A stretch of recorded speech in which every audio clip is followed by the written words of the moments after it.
Estamos con el profesor Rómulo Franco Temple, quien ha sido fundador de la Facultad de Ciencias y Artes de la Comunicación y también del Departamento de Comunicaciones. Ha sido jefe de departamento y también decano de la facultad. Rómulo, ingresas a la universidad, a letras, ¿en qué año y para estudiar qué? Bueno, ahí comienza mi vida activa, el año 64, que yo vengo de Piura, ¿no? Casi no conocía Lima, vine a Lima en el 64 y entré a letras, ¿no? Sin saber todavía a qué carrera de letras, pero lo que estaba seguro es que iba a ser a letras. Y ahí comienza mi unión con la Católica, porque desde el comienzo me comprometí a fondo con la universidad, con el movimiento estudiantil, ¿no? Y eran años muy efervescentes en la Católica, pero también la universidad en ese tiempo era muy diferente, porque los cursos eran anuales, no había currículo flexible, uno entraba y era casi como en un colegio, todas las universidades nacionales o privadas, pero las universidades estaban buscando una nueva reforma universitaria. Ahí llegué y ahí comenzó mi compromiso con la Católica y con la transformación permanente que vivimos en la Católica. Bueno, tienes una etapa, digamos, de estudiante como laico, pero luego vas a la Compañía de Jesús y te conviertes, digamos, en parte de la compañía, luego en sacerdote, y tienes una trayectoria importante ya fuera de la universidad. Y yo te recuerdo por el trabajo en educación y comunicación, tanto en Jaén como en Piura. Cuéntanos un poco de esa etapa de tu vida. Y bueno, la etapa que me marcó más en todo sentido fue los años que estuve en la Católica, ¿no? Y allí me comprometí tanto con la vida política del país, ¿no? Que buscábamos una transformación radical de la sociedad, siempre con principios cristianos, y con el social cristianismo, y me comprometí también con la misma universidad, ¿no? Pero eso llevaba también a un compromiso en la Iglesia, porque eran los lindos años del Concilio Vaticano II. Entonces la Iglesia estaba en efervescencia, una primavera de la Iglesia.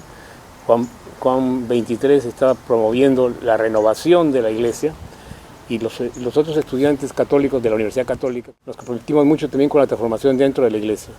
Ahí el padre Gerardo Larco fue muy importante para nosotros como profesor de letras. Entonces ahí fue que, trabajando con los movimientos católicos, me descubrí la necesidad de comprometerme aún más con la Iglesia, y que entonces fue que, dejando de estudiar Derecho, que es lo que estaba estudiando, comencé a estudiar estudios con los jesuitas. Pero mi vocación, en todo sentido, nació en la Católica, ¿no? Inclusive también como comunicador, porque desde el comienzo en la Católica, en la Facultad de Letras, daba mucha importancia al periodismo universitario. Y desde ahí los estudiantes fundamos un periódico mural, un periódico con stencil, mimeógrafo, que desde ese entonces nos parecía muy importante la comunicación para la transformación de la universidad y para la transformación también del país. En Jaén y en Piura, en Jaén en la parte más educativa, digamos, y en Piura ya sí, en el CIPCA, el Centro de Investigación. Al terminar mis estudios de teología en París, entonces pensaron en enviarme a trabajar a la radio a Jaén. Entonces yo estuve tratando de trabajar en la radio en Jaén. Ese era nuestro proyecto de los jóvenes jesuitas que trabajamos allá, ¿no? Radio Marañón. Radio Marañón, ¿no? Que era menos importante de lo que es ahora, pero que ya había nacido. Entonces yo vine llamado para trabajar en la radio, pero llegando a Perú hubo una emergencia y había necesidad de alguien que dirigiera el Colegio de Fe y Alegría de Jaén, que lo tienen los jesuitas, ¿no? Entonces mi superior, ¿no?, me dijo: mira, tú eres profesor. Yo había terminado en la Católica, terminé educación, ¿no? Después de que yo estaba en el noviciado de los jesuitas, regresé a la universidad y terminé la carrera de educación en la Católica, cerca de la Plaza Francia, allí en Girón Camaná. El centro de Lima. Tú tienes título de educador, eres profesor, necesitamos un profesor que sea director. Le digo: pero yo he venido a trabajar a la radio, no a la... Pero así es la vida, ¿no? Entonces nosotros somos en ese sentido muy disciplinados, y me fui a Jaén como director de un colegio de Fe y Alegría. Estuve 7 años como director del colegio de Fe y Alegría, ¿no? Después me vine a trabajar a Fe y Alegría Lima, ¿no?, en la Oficina Nacional, y de allí otra emergencia me llevaron al CIPCA a trabajar con campesinos en educación campesina, educación de alfabetización, siempre con el estilo de Paulo Freire, ¿no? Y de la educación popular, ¿no? Entonces también han sido emergencias las que me han ido llevando, por un lado a Jaén, donde he pasado unos años maravillosos en mi vida. Acepté la dirección del CIPCA por ser piurano, porque el trabajo que el CIPCA había hecho, dirigido por Vicente Santuc, era un trabajo muy importante para la concientización del campesinado piurano, pero también para la identidad misma piurana. Vicente Santuc siempre trabajó mucho por promover el conocimiento de la historia y de la identidad piurana. Y entonces ahí es que yo, creyendo en el proyecto de Vicente Santuc del CIPCA, dejé lo que yo pensaba que era la comunicación acá en Lima para ir a Piura, ¿no? Cutivalú, que es una radio que hasta ahora hace un excelente trabajo en temas de información, orientación, educación ciudadana, ¿no? Y también estuviste en esa etapa, digamos, al frente del CIPCA, pero en esa etapa inicial de lanzamiento y desarrollo de la radio. Efectivamente, ahora el lanzamiento de la radio fue la idea de un grupo de religiosas teresianas que estaban allí, Carmen Puello la primera, que habían trabajado en la radio popular en América Latina, en el Centroamérica, y ellas fueron las que lo convencieron a Vicente Santuc de la importancia de una radio para el trabajo con el campesinado. Entonces, antes que yo llegara, se creó Radio Cutivalú, ¿no? Con el nombre de un cacique piurano de la antigüedad, y ellas fueron las que impulsaron y dijeron, va a ser una especie de parlante de lo que hace el CIPCA, ¿no? Sí. Pero en realidad, como pasó el tiempo, poco a poco la radio comenzó a ser más importante que el CIPCA, y nos dimos cuenta de la importancia que tenía precisamente la comunicación para el desarrollo. Entonces ahí comencé a estar convencido de la necesidad de la comunicación popular. Pero el CIPCA era un proyecto muy amplio, muy ambicioso, porque eran veterinarios, ingenieros agrónomos, economistas, todos apoyando a la organización campesina. Y la radio era un apoyo también al trabajo del CIPCA, ¿no? Pero fue un apoyo que adquirió su autonomía, ¿no?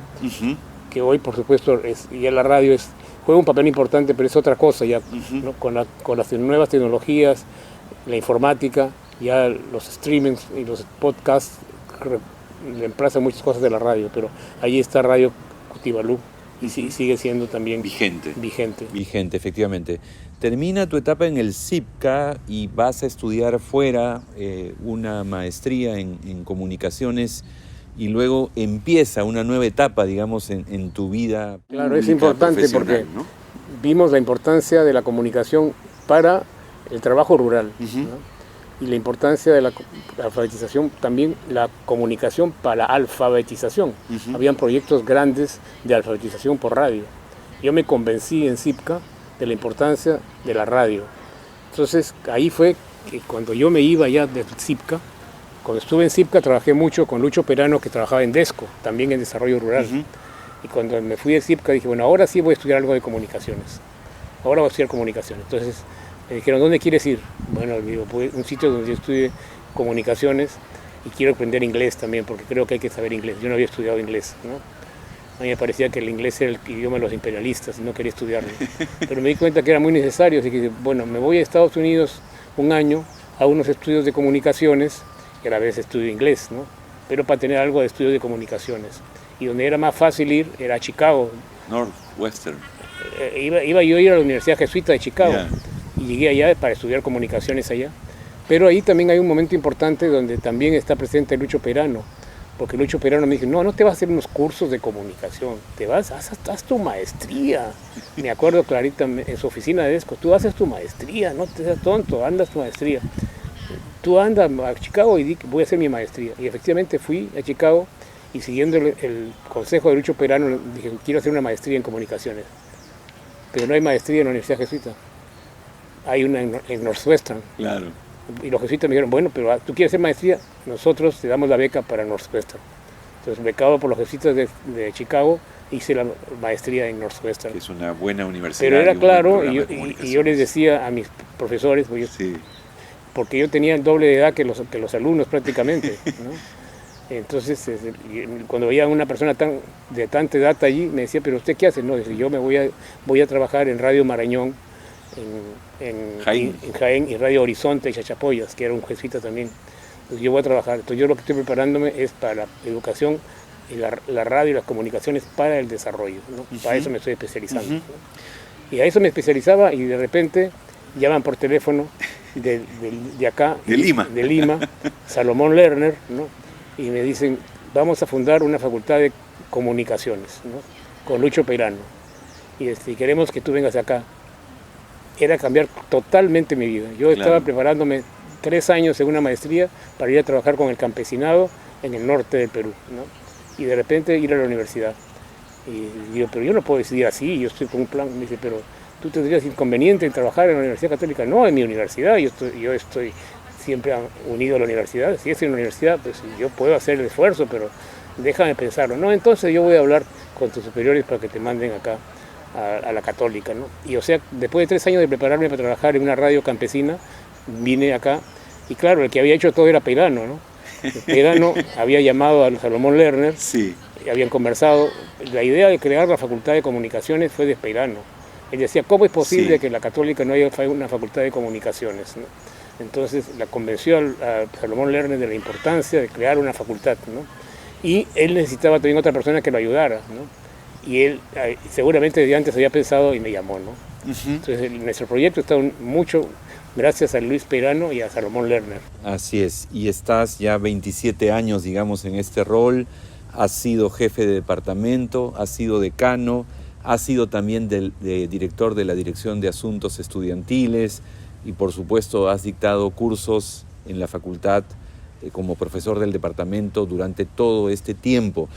Estás en una etapa, como otros colegas muy queridos de nuestra universidad, cerrando un ciclo, no completamente, pero cerrando un ciclo. Rómulo, te pediría una reflexión de todo este proceso educativo que has podido impulsar en comunicaciones y de lo que significa para ti ir cerrando poco a poco, digamos, esta etapa en la universidad y en el departamento. Sí, efectivamente, al terminar un ciclo uno piensa en lo que se ha hecho y en lo que se va a hacer y sin duda me parece que es una etapa muy importante y en este momento de cambio en la sociedad, ¿no? De crisis social, pero también de cambio, incluso tecnológico, yo creo firmemente en las posibilidades de la Universidad Católica, ¿no? Yo, digamos, renuevo mi confianza en este proyecto que es la Universidad Católica. Y yo creo que la Universidad Católica está respondiendo muy bien a los desafíos de este momento. Hemos tenido una crisis que nunca esperamos, que era los 2 años de la pandemia. Es algo que fue totalmente impensable, pero hemos sabido pasar la crisis y sin perder creatividad y sin perder eficiencia. Entonces yo al final de esa etapa y comenzar ya a ser profesor solamente por horas y ya no a tiempo completo, ya lo que sigo es renuevo mi apuesta por la universidad y por la importancia de comunicaciones dentro de la universidad. Comunicaciones es un campo que cambia permanentemente. Tenemos que ser siempre creativos y tenemos que innovar permanentemente. Nuestra misma facultad, ya son 2 facultades, porque Ciencias y Artes de la Comunicación dio lugar también a artes escénicas, también otro proyecto de Luis Peirano. Estamos cambiando, y lo que es importante es mantener nuestra apuesta por el mundo de las comunicaciones y nuestra apuesta por la Universidad Católica. Esto con el espíritu, que es el espíritu de nuestra facultad, ¿no? Que desde que hemos fundado la facultad con Luis Peirano, que es el trabajar un grupo de comunicadores que creemos en la importancia de la comunicación y creemos en la importancia de trabajar en equipo. Desde el comienzo, yo recuerdo que Jens Detlev, cuando nos hablábamos de la fundación de la facultad, decía, uno de los puntos más importantes de un comunicador es saber trabajar en equipo, ¿no? Yo siempre me acuerdo de eso y siempre en mis clases les insisto a los alumnos, ¿no? Incluso en mis clases de ética, que lo importante es la participación, el trabajar en equipo y que eso debe marcarnos a nosotros, ¿no? Trabajar en equipo por un gran proyecto, que es el proyecto de la transformación social desde nuestro compromiso como comunicadores en la Universidad Católica. Y en equipo y además con personas que provienen de diferentes disciplinas, ¿no? Y que confluyen en la comunicación, ¿no? Porque la facultad tuvo, digamos, a un sociólogo como fundador, a un educador y también a comunicadores, ¿no? Y personas de otras disciplinas. Eso es lo que siempre les recuerdo también a los alumnos, ¿no? Sí. Cuando hablo de la vocación como comunicador. Sí. Cuando nosotros terminamos secundaria no existía la carrera de comunicaciones, ¿no? Éramos apasionados de las comunicaciones, tanto Perano como yo, como otros, como José María Salcedo, por ejemplo, que también estudió conmigo letras y que estudió Derecho y terminó Derecho. Entonces nosotros creíamos en las comunicaciones, pero no había ningún sitio donde estudiar comunicaciones, no había una facultad de comunicaciones. Y entonces tendríamos que estudiar otra cosa, ¿no? Yo estaba estudiando Derecho, después estudié Educación, Perano estudió Sociología, Salcedo estudió Derecho, entonces, pero no había, o sea que... No había. Y sin embargo, optamos por las comunicaciones y por eso es que los que fundaron la facultad venían de otras carreras, pero todos tenían la opción de la comunicación como importancia dentro de sus campos, ¿no? Así es. Rómulo, muchísimas gracias. Gracias.